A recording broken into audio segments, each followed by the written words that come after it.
and welcome to the NT News. Today is Monday, September 15th, 1810.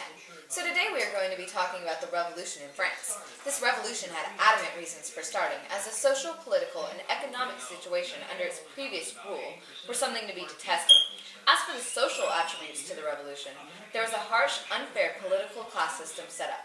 There were three estates before the revolution, which can be categorized as the first estate, which was composed of the clergy, the second estate, which held noblemen, and the third estate, which held peasants, merchants, and townspeople. Naturally, the rift between classes would create hostility.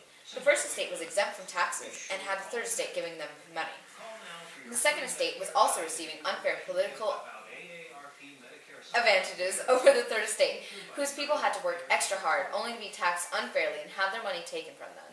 Seeing as the third estate had a vast more amount of people, they declared themselves a national assembly and decreed a suspension of tax. Power struggles went down, and the estates wrote down their troubles in courtiers and took the tennis court oath and agreed to form the National Assembly. The king finally agreed to reform the system. He drew up a new constitution with the Legislative Assembly, which just pitted more problems for France as it legislated against the church and declared war on the nations. As for the political and economic attributions to the French Revolution, the country was in debt and it was going deeper every day. Not only supporting their own wars, they had also played a major role in the American Revolution. These costly wars contributed greatly to their own debt, along with deficit spending from the royals' families' lavish lifestyles, put France in a very bad condition. Our story started out in 1756, when the 7 Years of War started, which was the start of the French government fell into. In 1778, France decided they were going to take part in the American Revolution. This war also contributed to the debt. In 1789, the States Generals met, and the dismissed Estates Generals made the tennis court oath. In July, the storming of Bastille took place. In 1795, the National Convention dissolved. In 1799, Napoleon returns to France. The Russians withdraw from coalition, and with the Constitution of the year, Napoleon established leadership under the Consulate, and the French Revolution was considered to be at an end. During the French Revolution, the National Assembly wrote the Declaration of the Rights of Man after abolishing feudalism. This declared all men were equal under the law and contributed to France's reformed economic system. The church is placed under state control, and the Constitution of 1791 establishes a new government. This government reinstated Enlightenment ideas. The royal family had tried to escape embarrassment of their plight in June 1791, but was caught while trying to leave. They were all beheaded, and there was no power source. Therefore, different radical groups fought for power. This fighting lasted on and off until 1815.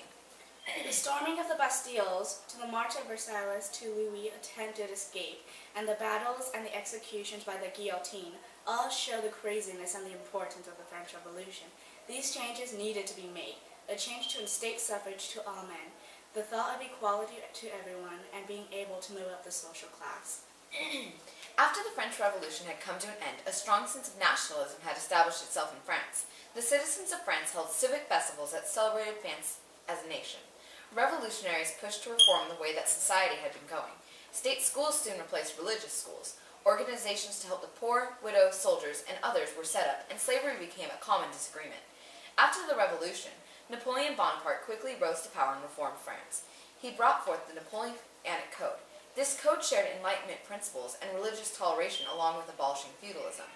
He declared himself Emperor of France, and the people loved him, so no one had a protest.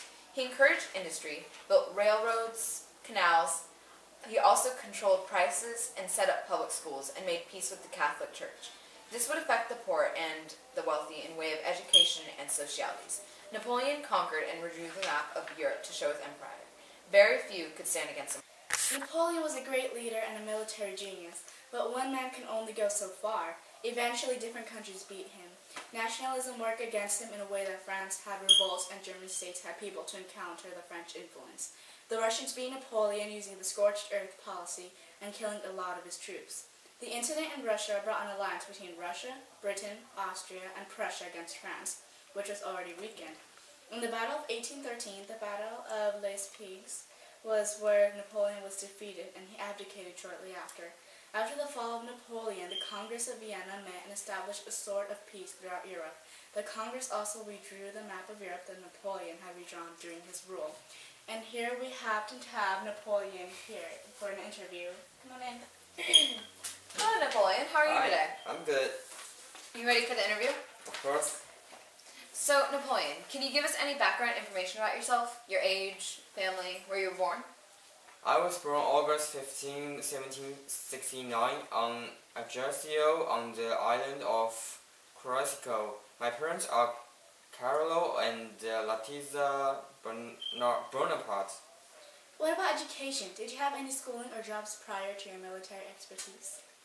On the contrary, I decided on military career as an adolescent and went to a French military academy to help achieve that goal. So aside from schooling and such, many of your critics say that you are a power-hungry conqueror. What would you say to these accusations? Would you call me that? Nay, I'm just a man trying to do what is right. I'm simply building a federation of free people under a united liberal government. How would you see your own ideals for government, and how would you run your civilizations? I closed a gulf of anarchy and brought order out of chaos. I reward merit regardless of birth or wealth. Wherever I found it, I abolished feudalism and restored equality to all regardless of religion. And before the law, I fought the described monarchy of the old regime because the alternative was the discretion of all this. I purified the revolution. Do you think as a whole your government running has been successful? Yes, I do believe it has. Even so, attempts from the blasted alliance to undermine me have been a challenge. I do believe I will rise above this. Do you have any more advances in military you are planning? Yes, I always have plans to further my empire. Well, there you have it, folks. Our Emperor, Napoleon Bonaparte. Haven't you guys heard about the new greatest thing? Yeah. Guys, come on. Oh, Onesies!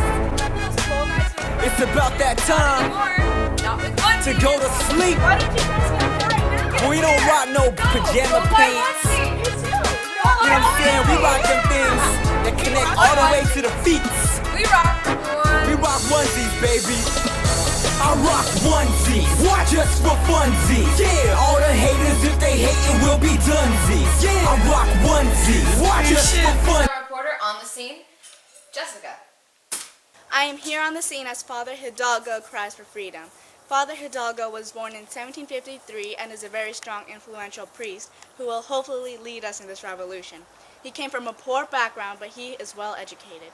He has already led multiple revolts that have gone successful and is indicator that we will pull through our revolution. Those are church bells. What could it be? Known as the Father of Mexico, there he is, Father Hidalgo. My children will be free. I've called you to pray. Father Hidalgo just gave a speech called El Grito de Dolores, and now I see an army of mestizos and Native Americans. This army is marching to the outskirts of the city.